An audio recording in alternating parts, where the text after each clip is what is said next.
Boneworks is like taking a jar of peanut butter, lathering yourself up, and going down a slip and slide. Boneworks is like going in raw, but your girlfriend just met up with young gravy before taking her second trip to Pound Town, if you get what I mean. Boneworks does a lot of things amazingly well. Physics are great, the interaction is great, the guns feel great, your mom feels great, but the one thing that Boneworks does not have going for it is, oh my god, bro. Oh, hell no, man. What the story is pretty lackluster. Personally, I didn't even know the motive behind why I was going through MythOS on my first playthrough, just went through the levels without thinking about it. I'm obviously not the only person who is on the same page about this. The story is one of the main drawbacks for Boneworks, meaning that the sandbox elements are really what people play this for. But I didn't take that as an answer. Today we're going over the exact details of what happens in Boneworks, and I'll try to go in depth in a video for once.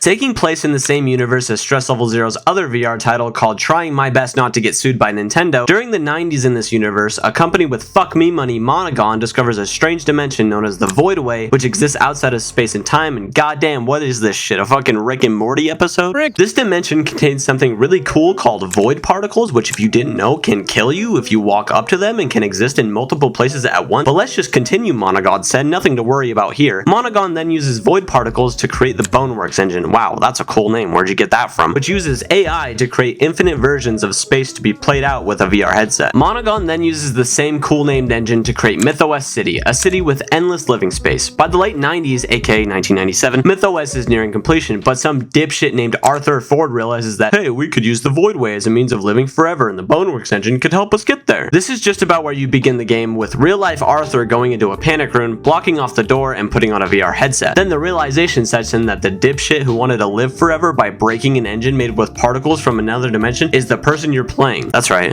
you're the dipshit in this game.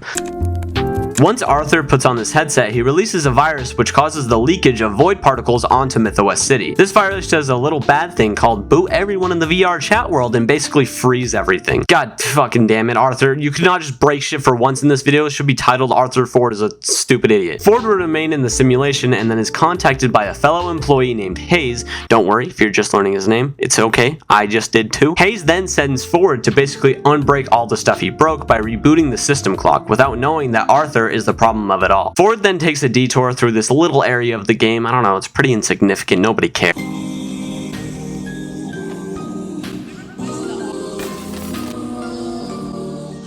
Museum of Technical Demonstration is the tutorial for the game, but the reason I'm talking about this quite a bit is that this area of the game is by far my favorite. Most of the time when you're going through tutorials, it's point here, do this thing in order, please don't kill yourself, but the Museum of Technical Demonstration, which will just be called the museum from here on out because I don't want to call it by its full name anymore. The museum has class. The museum takes the tutorial area of a game and makes it part of the story. The lore is you literally take a detour through the tutorial of the game. You think Half-Life Alyx did that shit? No, they gave you a little prompt saying how to move forward, and if it tells me one more time that I'm using my analog stick because how I jump, and even though I've played this game a million times, I'm going to throw my index out of a moving If there was ever anything that a game could take away from Boneworks, VR or not, it's to make your tutorial level actually interesting. I don't feel like I'm having my hand held as I walk through here, I feel like I'm already playing the game. Once you get through the museum, you're dropped straight onto the streets, where you encounter the first enemy of the game, null bodies. Think zombies, but actually have a cool design for once. Null bodies are virtual workers created by the Void because of what stupid Arthur did to the Boneworks engine. The first couple you meet are placed in a hibernation state. But once again, little fucking pea-brain Arthur has to go waking up the null bodies, and MythOS sends out the cleanup crew, also known as Omni Projectors, which are sent out to clean up the null bodies and pea-brain Ford over here. This leads Arthur to flee the city and end up in the runoff sewer system. This is where he finds the 4chan creepypasta version of himself. Creepypasta Fords, also named Zombish, also named Early Exit Fords, also named a zombie, because what else am I going to call it, are corruptions of MythOS and are targeted by Omni Projectors and will try to prevent you from reaching the system clock. Later on, he gets in touch with a Boneworks developer, Alora, who says, per my last email, GG kid, we want in too. This is where Arthur leaves the sewers as well, to take a train to the heart of MythOS. That's right, if the Wikipedia article skips all of this area,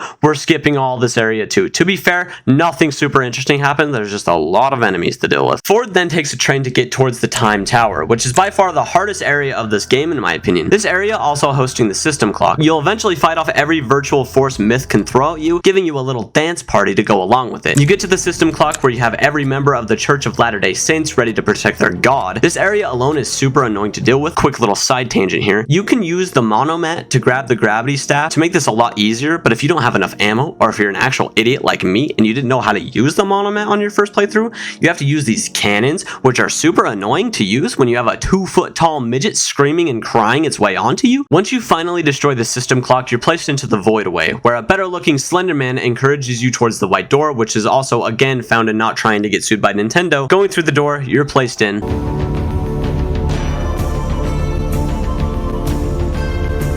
Arthur is then placed in an unfinished simulation where he meets an identical version of himself, this time not charred on a frying pan. These alternate Fords were also successful in resetting the clock, but couldn't get past Fantasyland, making it their home. Then idiot Arthur was like, hey guys, I'm better than you, and encounters their king. The king challenges you to fight off ways of yourself. Once you do, then you're challenged by the king himself to fight, and you have to do this really long climbing bit, but once you're there, you have to fist fight the king until finally, you have the crown, and you are now the king of Fantasyland. But hey, you remember Hayes, right? Well, Hayes is like, hey, Arthur, buddy, they found your body in the real world. You might not want to go any farther. And Arthur is like, hey, Hayes. Once Arthur becomes king, he breaches the Voidway, which will let him travel to a building called Chamber 02, aka this one contains a really tall ladder. Once you find yourself at the top, you again watch a cutscene where Monogon security and an obscured faced person find Arthur in real life. They remove Arthur's headset and without waking him, but he was right. The Voidway can make you immortal. He rightfully disconnected his living mind and body. Now obviously Bonelab is right around the corner, so where do we see our stupid yet sometimes cool buddy Arthur going from here? Well, it was confirmed you're not playing Arthur again, but he is in the game, which you've definitely already heard of at this point, but I just hope we can see Arthur from outside of the player's perspective. I want you to see what he's like knowing he can't go back to reality. Basically, I just don't want him to be a skin or an NPC you can spawn.